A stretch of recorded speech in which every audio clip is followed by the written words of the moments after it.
it is the most tantamount thing you can do in terms of its like importance in your life and how it can change your life. Most people understand that there's $1 million difference in terms of having an occupation through that academic field, or even just picking up an occupation through a trade job. So these are Mm-hmm. two things that people often like very much emphasize in terms of like your well-being. But I also believe that there is a sort of like fulfillment that people often miss out on. Like financial security is one thing, but also sturdiness and a soundness in the mind that you're doing something that you find fulfilling is also paramount to just well living life in a sense. So Totally. while people often talk about financial security, I would then want to just ask this question in terms of just philosophy. What was like the thing that came to you like immediately that just gravitated you to it? I think what gravitated me towards it, and I sort of I was about to touch on this earlier, and I kind of let that thread go by mistake. But like I said, I was always something of a churchgoer. I had this innate attraction uh, to higher things, quote unquote. Meaning God, questions of God, theology, so on and so forth. And I had never really done any in depth theological study to that point, but I think that I think when it really hit me was reading was reading Aristotle's argument in relation to the unmoved mover. That we're all familiar with this formulation. It's fairly famous. The idea of it's essentially a cosmological argument where he can trace back through this chain of causation the fact that there is this necessary first cause that what he essentially describes without knowing it, and despite being several 100 years before the advent of Christianity, what he effectively describes is the Christian God in this formulation, and that was where that at least that's what jumps to mind as what really hit me, where I went, oh, this is infinitely more important that I understand this sort of stuff than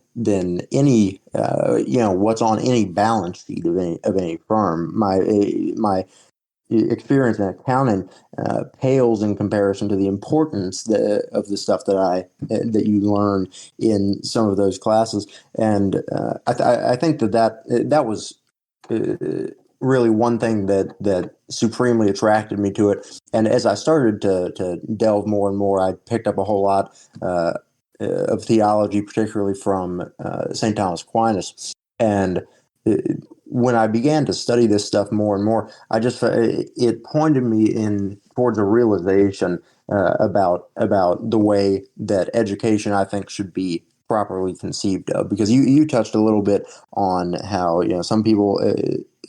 For a lot of people, that your education, your college education, is fundamentally about, or at least is largely about, preparing you for a job, training you to make money in the real world, and that's well and good. However, I think that the classical conception of education is much better, and that is essentially that the job of education is not to prepare you for a trade necessarily. It may do that, but that's incidental. The job of education is to educate you fundamentally. It's about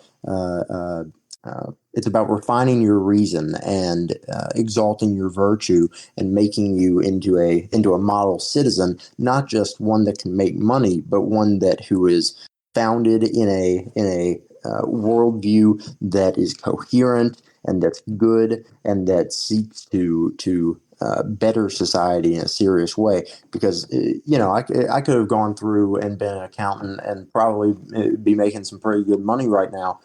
However, I would know nothing about about why I really need to make money, or why I should be doing certain things with my money, or not doing other things with my money, and fundamentally about what there is. I wouldn't know much about what is truth, what there is, what these fundamental questions are, and I think that those things are paramount to any functioning person. Certainly to a religious person, I think they should be extremely striking to them. And so as I stumble upon this as a fairly religious guy, it just kind of sent a light bulb off in my head that made me go, this is what I need to be studying. This is the kind of stuff that I need to be learning. All of that other stuff is sort of supplemental. But yeah, I hope that answers the question adequately. Oh, Yeah, it it really did an excellent job. I think the bankruptcy of the soul is a recurring like facet I often find myself discussing with very like religious people. So I think it's often equally important that we got that like that strongly illustrated by what you were saying here. So I do appreciate that answer. Solo was about to say something. I didn't mean to cut you off, my guy. Go ahead and speak. No, you're all good. I was gonna say same thing, similar to my path when I tried to get when I was in the military, trying to be a paralegal, where I at the time didn't know yet, but I took a philosophy class in high school, and then we're talking about law, order, and to me, I was very Nietzsche nihilist pilled, being like, well, none of this matters. There is no law. It's all law of the strength. Who is the strongest? Then Might equals right. yeah, my equals right basically was a lot of my philosophy, and it was very black pilled in thinking, and then eventually I still felt like that answer didn't satiate enough. I still felt like I had a hole in my reason and logic. Like I felt like there's something out there I'm not equating into this. Is it really that simple that we're all just brutal animals? Whoever's the strongest is on top. And then that's when I got more into like theology at the time. I was like looking into that stuff, but I got into a job being a paralegal, learning more about like, hey, this is law, this is order, like what is these things, what is objective, what is subjective. And I find it interesting, like me and you both kind of like led to the same conclusion. And what did that bring us to? But to theology. And for me, I think the argument that got me really like thinking again was the clockmaker argument, where a buddy told me, the complexities of the universe and the probability of like our existence, let alone intelligent existence. He would explain like this. He's like, imagine right now, I give you like an 1800s era clock, like those old school hand clocks you have. He says, I'm going to take it apart piece by piece to the smallest cog, put it all in a nice, tiny little box for you, close it and hand it to you. I'm like, okay.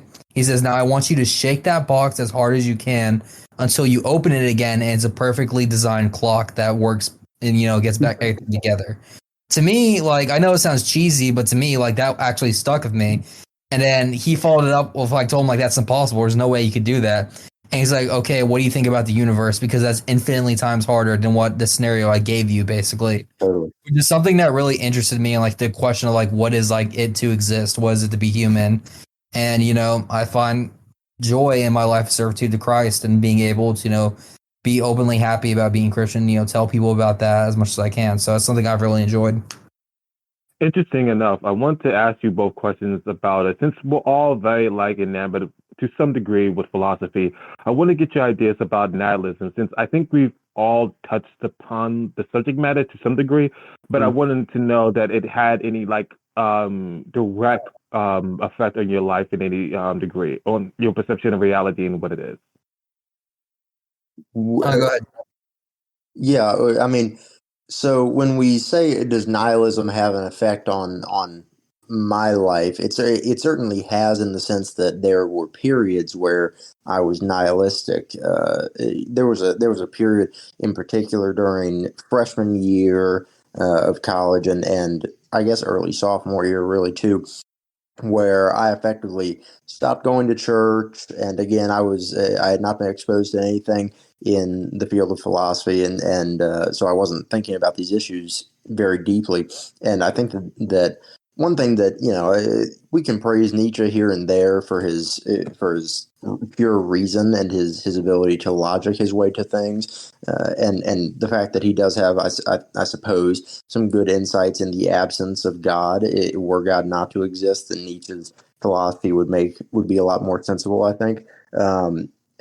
And to that end, there was a period where I was essentially living without God, and with that being the case, I think that there is a very clear attraction to nihilism, in the sense that most, if not all, really, moral systems that are built in purely secular fashion, I think don't stand up to reason. I mean, there was maybe the most famous attempt at doing this is Kant's formulations with pure reason, where he tries to build this worldview off of the categorical imperative where he he tries to make this purely secular philosophical system and ethical system that could